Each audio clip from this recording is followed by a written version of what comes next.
جس میں جھرنے ہوتے، آپ لیو پانی پھر نیا پانی آتے رہتا، تو اس کے الگ احکام ہے، اس کو تفصیل سے آگے آپ انشاءاللہ آپ کو بتائیں گے۔ آب مقید، آب مقید کیا ہے؟ آب مقید وہ پانی ہے جس کو عام بول چال میں پانی نہیں کہتے، جیسے گلاب، کیوڑا، سرکہ، یا پانی کے ساتھ اور کوئی خصوصیت لگاتے ہیں جیسے تربوز کا پانی، ناریل کا پانی، یہ کیا ہے؟ آب مقید ہے۔ آب مقید سے وضو غسل درست نہیں، البتہ ناپاک چیزیں سے پاک ہو سکتی ہے، مطلب کپڑے ناپاک ہو گئے تو کیا کرے گا؟ ناریل کا پانی ہے آپ کے پاس، اس سے آپ دھو لیے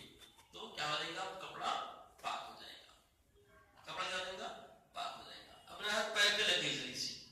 پیر پہ لگ گئی، جا رہے تھے پانی اس میں گر گیا، اب اس کو دھو لیا آپ تو دھو لے سکتے، مگر وضو غسل آپ سے نہیں کر سکتے۔ وضو غسل الگ چیز ہے، کیونکہ نواقی سے وضو ہوئیں گے تو غسل کی ضرورت پڑے گی، نواقی سے غسل ہوئیں گے تو غسل کی ضرورت پڑے گی، مگر یہ جو پانی ہے، پانی جو مقید ہے، گلاب کا پانی، گلاب کا رخ ہے، وہ پاک ضرور ہے مگر غسل وغیرہ کرنا اسے درست نہیں ہے۔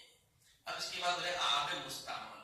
آب مستعمل کون بولے گا؟ آب مستعمل وہ پانی جس سے حدث دور کیا جائے یا ثواب حاصل کرنے کے لیے صرف صرف کیا جائے، مطلب وضو ہے، وضو پھر کر لیں گے، فضیلت ملتی ہے وضو کریں آپ دوبارہ، تو یہ وضو پہلے ناپاکی سے کرے گی تو اس کو آب مستعمل بولیں گے،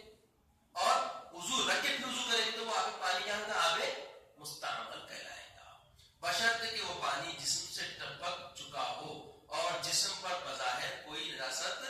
نہ لگی ہو، تو کیا ہے؟ یہ آب مستعمل، یعنی یہ استعمال کیا ہوا پانی ہے، پھر یہ پانی کو دوبارہ لے کے آپ وضو غسل نہیں کر سکتے، وضو غسل نہیں کر سکتے۔ آب مستعمل خود پاک ہے مگر پاک کرنے کی صلاحیت اس میں نہیں ہے، یہ پانی پاک ہوتا ہے مگر پاک کرنے کی صلاحیت نہیں رکھتا، اور بس اس سے وضو غسل درست نہیں، البتہ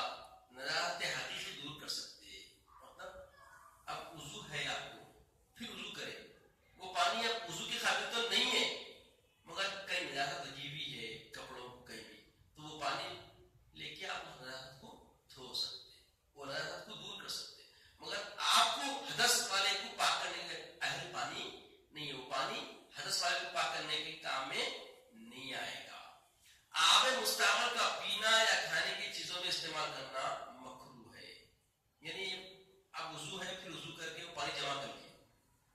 وضو رکھ کے پاک، یعنی پاک رہ کے وضو کی حالت میں وضو کرے تو پانی مائنس مستعمل کسی جمع کر کے پھر وہ پانی اگر کسی میں ڈال رہے پی رہے کر رہے تو غلط ہے۔ اور ایک بات بتا دوں آپ کو، ایک واقعہ دیکھنے میں آیا، تھوڑی احتیاط کی ایک چیز سمجھ میں آئی یہاں پہ تو بول دے رہا ہوں، اب آپ سوچیں گے کھانے پینے کا استعمال کرتے کھانا کرتے بول کے بولیں گے، آپ سوچتا ہوں اکثر آپ دیکھے ہوں گے ہمارے درگاہوں کے عرسوں میں یا کوئی مختلف میلے ہوتے اس میں چاکنا ملتا نا، تو وہاں ہاتھ دھونے کے لیے بکیٹ رکھتے رہو، تو ہاتھ دھویا پانی بھی کیا ہوتا؟ باقی رہتا، کھائے سے چیز ہاتھ لگ گیا بول کے اب ہاتھ دھو دیں، تو پانی پاکی ہے، مستعمل ہے، پانی کیا ہے؟ وہ مستعمل ہے، تو اپنے آنکھوں سے دیکھا میں وہ پانی جمع ہو گیا تو اس جگہ جلدی پانی نہیں ملتا، تو ادھر ادھر دیکھ کے کیا کرا معلوم بدماش جو پانی لوگ ہاتھ دھوتے نہیں وہ پانی چاکنے میں ڈال دیا، تو اس واسطے ایسے میلوں کے چاکنے کو کھایا کرو، ایک دم یاد آیا مسئلہ میں، یہ کرائیت والا ہے، پانی پاک ہے بھائی، انہیں کھلایا پاک چیز، مگر کیا ہے؟ کرائیت ہے، مکروہ ہے نا، کیونکہ وہ پانی ہاتھ دھوتے، اب وہ ہاتھ دھونے میں کیا ہوتا؟ اگر سے کھائے سے اچھا ہے پانی ہو مگر وہ پانی درست نہیں ہے، مکروہ ہے، کیا ہے؟ اس کا استعمال نہیں کرنا چاہیے، تو اس واسطے آپ میلے ویلوں میں گئے تو چاکنے کو کھاؤ۔ آب مستعمل کا پینا یا کھانے کی چیزوں میں استعمال کرنا مکروہ ہے، وضو یا غسل کرتے وقت اس امر کی احتیاط رکھنی چاہیے کہ مستعمل پانی جو اعضائے وضو یا غسل سے گرتا ہے باقی پانی میں جس میں وضو یا غسل کیا جا رہا ہو گرنے نہ پائے، یہ اہم مسئلہ ہے آج کے درس میں ذہن رکھیں۔ ایک بکیٹ پانی لے کے آپ نہانے گئے وضو خانے کو، غسل خانے کو، تو وہاں پر اتنی احتیاط سے پانی استعمال کرنا، لیکن وہاں ڈال کے یوں شروعات ہے، شروع کی دائرہ دیکھتے ہیں دیواروں پہ جاتا ہے، ادھر جاتا ادھر جاتا، آج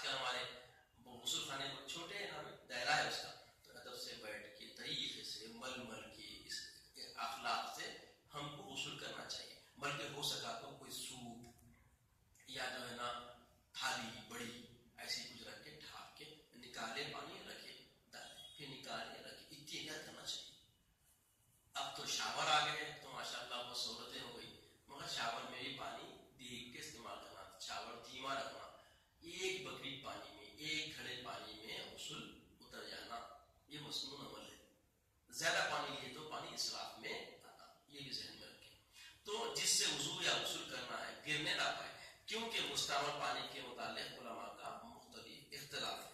بعض علماء کیا بولتے ہیں اس سے بچنے کے لیے کیا ضروری ہے، اگر یہ پانی چلا جائے تو یہ خطرہ پانی بھی مستعمل ہے کیونکہ نجاست کا ہے، حدث کا پانی ہے، وہ پانی کو بھی ناپاک کر دے. اس واسطے سے آپ کو احتیاط برتنے کی ضرورت ہے. انشاءاللہ اب کنواں کے پانی کے اوپر بہت وضاحت نہیں کرے تھے، اب کنویں کے پانی کے لیے انشاءاللہ آئندہ ہفتے میں اس کے احکام کیا ہے، عام حکم کیا ہے، اور کن چیزوں سے کیسے پاکی حاصل کرنا، کون سی چیز گری تو بولی کے اندر کتنا پانی نکالنا، کتنا پانی پاک ہونے کے لیے سمجھو خسف کرنا، انشاءاللہ اس پر گفتگو رہے گی. اب آج جو 6 قسمیں بتائے گئے ہیں اس کے متعلق یا اس سے جڑے ہوئے کوئی مسئلے دریافت ہے تو آپ سوال کر سکتے ہیں. آب مخیر، آب مستعمل، آب جاری، آب مطلق کے متعلق یا اس سے جڑے ہوئے کوئی سوالات آپ کے ذہن میں آئے ہیں